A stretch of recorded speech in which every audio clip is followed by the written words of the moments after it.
Welcome back to another episode of From Prison to the Streets. I'm Eric. I did 11 years in prison and I talk about prison stuff. In this video, we are going to expand upon a video I did not long ago called Weird Prison Customs and Survival Tactics. And I'm expanding on the survival tactics part. A lot of you guys seem to appreciate that, so I have 7 survival tactics for you. Number 1, be up. Be alert. What do I mean by that?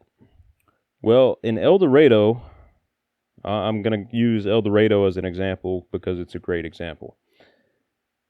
They used to run the doors first thing in the morning when they called breakfast. So you're looking at anywhere between 3:30 in the morning to 5:30 in the morning. Usually it was around 4:30, but it could vary by quite a bit. And they would open your door immediately when they called chow. Well, if you had beef with someone, if you had problems with someone, and you didn't feel like going to chow and you stayed in bed, someone could just walk in your cell and stab you. And people did do that in El Dorado at one point. They actually had to start running the doors. They would have you push the button before they ran your door because people were getting stabbed when they would just open everybody's doors. But you needed to be up and be alert. If that door opened up, you were standing at that door until they shut it. You wanted to show people that you were alert, you were awake, and that you weren't going to get caught slipping. Getting caught slipping, if you're not up on any lingo from the past, 20 or 30 years, basically means being caught unaware or not paying attention. You wanted to be at that door. You wanted people to see that you were up, you were alert, you weren't easy prey. So that's an important survival tactic. And another aspect of that, in the morning when you walk out of your cell, you don't want to look all disheveled, wiping the boogers out your eyes and stuff like that. You want to be up, have your teeth brushed, have your hair combed, have your jeans on, shirt tucked in, looking like you've been up for a while, you're alert, you're on your game, you're ready for the day. Because if you walk out of your cell looking half asleep, that's an easy target. I'm going to get him. I can catch him when he's half asleep. Hit him over the head, run in his cell, steal his shit, whatever. So you don't want to do that. Another thing, the next survival tactic I'm going to give you is be aware. Be aware of your surroundings. That's super important, and not just in prison, but for self-defense especially. I mean, if you're, someone who lives in a bad area, you go out at night, it's dark, you're in a parking garage or an alley, whatever, you need to pay attention to your surroundings. There are predators everywhere. And if you're not, if you're not on your game, you're an easy target. So in prison, how that translates, you need to pay attention to what people are doing, where people are congregating, what people are congregating together, and why. Are they wearing a hoodie? Are they wearing a jacket? Do they have a spot where they can put a weapon somewhere or easily hide a knife? That's all really, really important. Are there people with their eyeballs on you, watching your movements? And if so, why are they watching you? Are you a target? Is someone going to try to get at you? That's all stuff that you need to be aware of. You need to practice, awareness of your surroundings. I think they call it situational awareness. Anyway, you need to do that. Another part of being aware of your surroundings is noticing the tension. And I'm going to give a great example of this. Prison is always super loud, right? I say always, but I'm about to tell you where that deviates. Every once in a while, it'll get dead quiet. And usually that's right before something big is about to kick off. Because people know what's about to go down, and they're watching, they're paying attention, they're waiting for it. So pay attention to that, and pay attention to tensions on the yard. Like, is this group out here a bunch of white dudes that you don't ever see out hanging out together?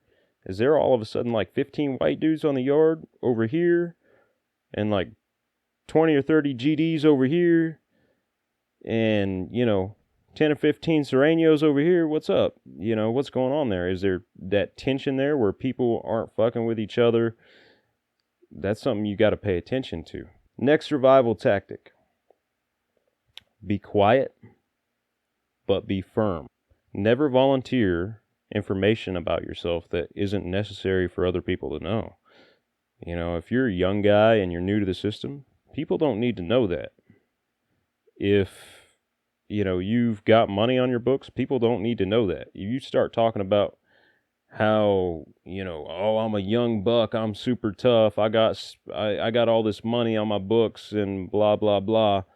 Someone is going to pull up on you. They're going to hand you a list and say, hey, get that for me at store day and I won't beat you up. People in prison don't like loudmouths. They don't like braggarts and stuff like that. I talked a little bit about that in my video, the truth about buff dudes in prison. Guys don't like folks being loud and playing that tough guy thing. Someone will pull your car real quick. Someone's going to test you out. No, that's not a good idea. So you need to be quiet. You need to be discreet about who you are, your business, stuff like that. But you also need to be firm. If someone pushes your boundaries or steps over the line, you need to let them know, hey, man, I'm not playing around. I'm not being disrespectful or anything, but if you're going to disrespect me, we need to go over to these showers and handle whatever problems we got. They need to know that you have a spine. That way they don't try to take advantage of you. A lot of guys, if they know you're going to fight, they're going to go look for an easier target. Next survival tactic. I think I said I was giving you 7. I don't know what number this is, but you get the point. Next survival tactic is avoiding politics. And what do I mean by politics?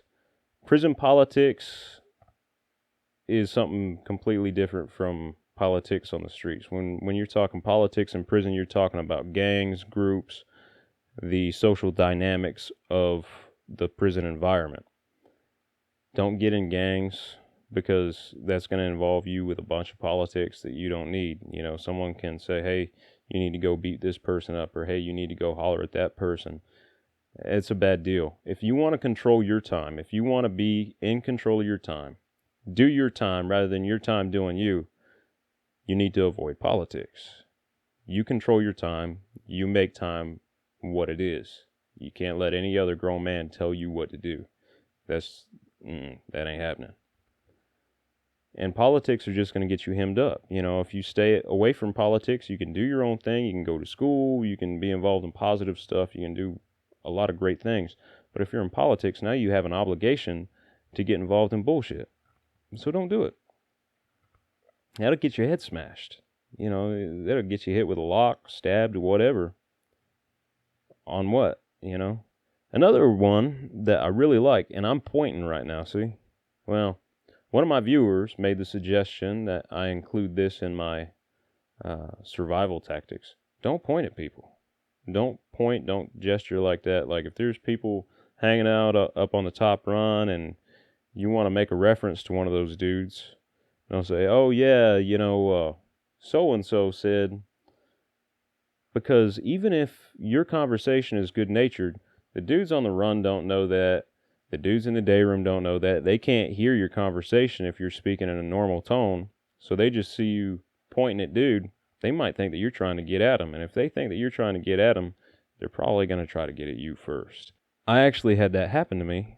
Someone was walking by a cell, and he was pointing at my neighbor, but our cells were right next to each other, so I didn't know he was pointing at my neighbor.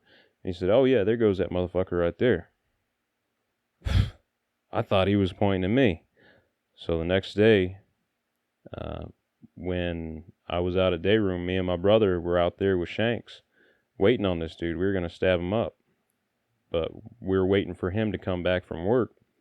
And one of his homeboys saw us before we saw that dude, and he came and hollered at us. He's like, hey, what's going on?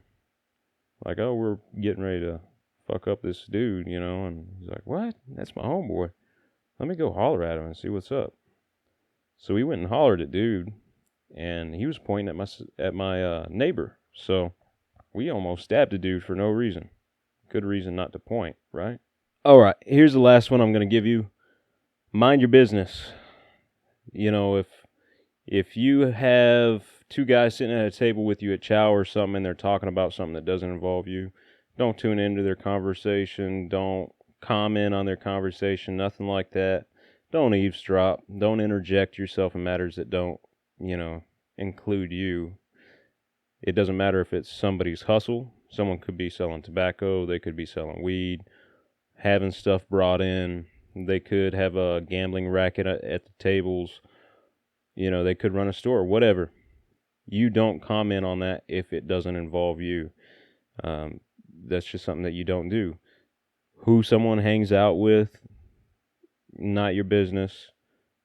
Who someone's family is or what their family's doing, their ex-wife, girlfriend, whatever, doesn't concern you.